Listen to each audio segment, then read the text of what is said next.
Bonjour, vous êtes avec J'apprends avec Nza. Aujourd'hui, mes amis, je vais vous lire la première partie de la bande dessinée qui porte le titre d'Aladin et la lampe merveilleuse. Aladin est un petit enfant de 10 ans. Son père est mort. Aladin vit avec sa mère, Nouha. Ils sont très pauvres. Tu dois travailler, Aladin. Nous n'avons plus d'argent. Je ne veux pas travailler. J'ai envie de jouer. Aladin passe toute la journée dans la rue avec les garçons du quartier. Un jour, il rencontre un homme. « Comment t'appelles-tu, mon enfant ?»« Aladin. »« Et ton père ?»« Mustapha. »« Mais il est mort, monsieur. »« Et comment s'appelle ta mère ?»« Nouha. » L'homme commence à pleurer. « Pourquoi pleurez-vous, monsieur ? Je suis ton oncle, mon enfant. Tiens, donne cet argent à ta mère, je viendrai chez vous demain. »« D'accord, monsieur. Merci, monsieur. »« Bonjour, ô femme de mon frère. »« Bonjour, monsieur. Vous ne me reconnaissez pas ? » ?»« Non, monsieur. »« Je suis le frère de votre mari. J'ai quitté le pays depuis plus de 40 ans. Ton frère est mort depuis longtemps. Il m'a laissé ce fils. Et qu'est-ce qu'il fait ? Rien du tout. Ta mère est fatiguée. Elle ne peut pas travailler. Je vais t'apprendre un métier. Tu veux ? Oui, mon oncle. Allez, viens avec moi. Je vais t'acheter de beaux vêtements et des chaussures neuves. Aladin a de beaux vêtements. Il est très heureux. Un autre jour, son oncle revient. « Aladin, Aladin, va dire à ta mère que nous allons partir. »« Où ça, mon oncle ? » ?»« À la campagne. C'est le printemps. Il y a beaucoup d'arbres et de fleurs. » Aladin et son oncle ont beaucoup marché. Ils s'arrêtent dans un endroit où il n'y a ni arbre, ni herbe, ni fleurs. « J'ai peur, mon oncle. »« Non, Aladin, tu vas voir de très beaux jardins. Allez, lève-toi, mon fils, va ramasser du bois. »« Pourquoi faire, mon oncle ? » ?»« Dépêche-toi, tu vas voir ce que je vais faire. » L'oncle d'Aladin allume le feu, il jette une poussière sur les flammes et commence à dire quelque chose. « Qu'est-ce que je vois, mon oncle ? Regarde, la terre s'ouvre. Chut, ne bouge pas. » Aladin a peur. Il se sauve. Son oncle le rattrape.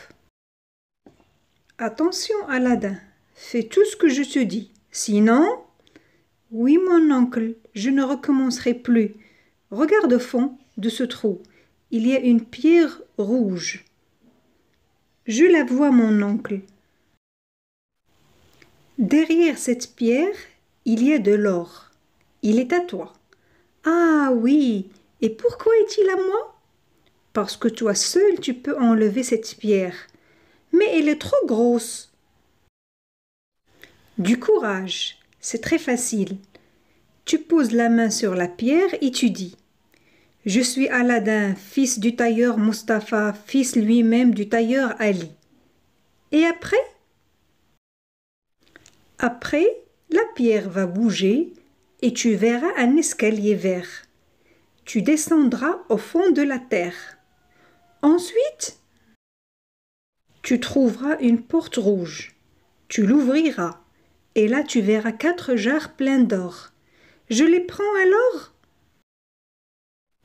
Non, non, ces jarres ne sont pas à toi. Tu avanceras encore et tu trouveras un beau jardin. Qu'est-ce que je vais y faire ? Il ne faut pas toucher aux fruits. Tu continueras ton chemin. Pour arriver où ? À un escalier et tout à fait en haut, tu verras une lumière très forte. C'est une lampe. Elle n'est pas allumée. À quoi sert cette lampe? Je te le dirai après. Il faut me l'apporter.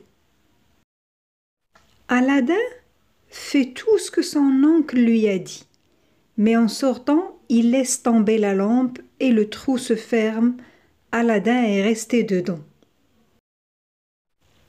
La lampe touche le sol et lance un éclair.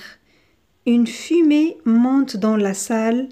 Alors un homme géant et noir paraît. Il a une grosse tête et des yeux rouges. Je suis un djinn. Que veux-tu? Parle. Je suis le maître de la lampe. Aide-moi à sortir de ce trou. Aladdin est heureux. Il sort du trou et rentre chez lui. Ma mère, je meurs de faim. Voici des œufs et des légumes. Mange mon enfant, après tu me parleras. Pourquoi m'as-tu laissé avec cet homme? Il est méchant. C'est un menteur. Qu'est-ce que je vois là? Une vieille lampe. C'est tout ce que j'ai trouvé dans le trou. Aladdin s'endort. Maman, je veux manger. Tu as tout fini hier et je n'ai plus d'argent. Si je vendais la lampe, bonne idée. J'irai moi-même la vendre, mais je vais d'abord la nettoyer. La mère se met à frotter la lampe qui s'allume. Le djinn paraît. Il est gros et vilain. Je suis ton esclave. Que veux-tu? Parle. J'ai faim. Apporte-moi à manger. D'accord, j'y vais tout de suite. Le djinn apporte beaucoup de viande et de pain dans des plats en or. Il y a à manger pour 2 jours. Aladdin et sa mère mangent beaucoup. Le 3e jour, il ne reste plus rien à manger. Aladdin va au marché pour vendre un plat en or. Combien veux-tu pour ton plat? Tu connais bien son prix. Le marchand paye et Aladdin retourne chez lui. Aladdin et sa mère ont vendu tous les plats d'or. Ils n'ont plus rien à vendre. Ils ont encore faim. Alors Aladdin frotte encore la lampe. Je suis le djinn de la lampe. Que veux-tu? Parle. Je veux des plats qui ressemblent au premier. D'accord, tu les auras. Aladdin et sa mère mangent encore beaucoup de bonnes choses. Le lendemain, Aladdin vend un plat à un ancien ami de son père. Aladdin et sa mère sont maintenant très riches. Un jour, Aladdin entend parler d'une fille très belle. C'est la fille du roi. Elle s'appelle Badr el-Boudour.